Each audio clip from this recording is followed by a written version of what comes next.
Le central de Roland-Garros, central plein à craquer aujourd'hui. Je me souviens bien de cette date. Le match opposait Mats Wilander à Yannick Noah. C'était tendu. Yannick venait de l'année précédente de gagner Roland-Garros. C'était un événement extraordinaire. Et bien voilà, c'est terminé. Le vainqueur de ces internationaux de France 1983. Le rêve de Noah réalisé. La pression, oui. Il avait, tout le monde l'attendait au tournant. Les Français qui utilisent pleinement les 30 secondes qui lui sont autorisées. J'étais arbitre de ligne, en l'occurrence de la ligne de service. Yannick sert. Je regarde bien la trace et je constate qu'elle est faute et je confirme avec mon bras. Ah non, non, cette balle est sur la ligne. Yannick Noah monte au filet à toute vitesse, en colère. Il attrape le filet, le secoue. La balle est bonne. Jacques demande à l'arbitre d'aller vérifier la marque. Jacques, forcément, lui, me demande d'aller vérifier cette marque. On avait chaque matin un briefing entre arbitres et Jacques nous avait précisé qu'il fallait surtout ne pas oublier de bien visionner la trace et de la fixer. J'emmenais pas large, je me dirige vers la trace et je monte la trace avec mon doigt. On ne doit pas toucher la trace avec notre main. Et Yannick me dit, oui, c'est celle-là, c'est celle-là. Alors je regarde bien, la balle était faute de 5 mm. Je regarde Jacques et je confirme. Faute.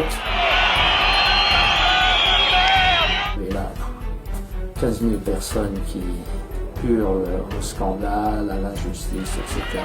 Tous les cas, là, elle est victime d'une injustice totale et je ne dis pas cela parce qu'il est français. Le service de Noah a été pleine ligne. Derrière moi, le staff de la Fédération française de tennis, pareil, scandale, la balle est bonne, etc. Pourvu que Yannick Noah ne se déconcentre pas. Le jeu reprend.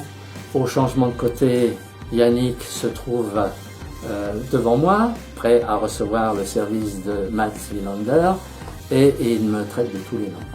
Et puis, je ne vous raconte pas les noms d'oiseaux. Hein, c'était pire que enfoiré, et j'en passe.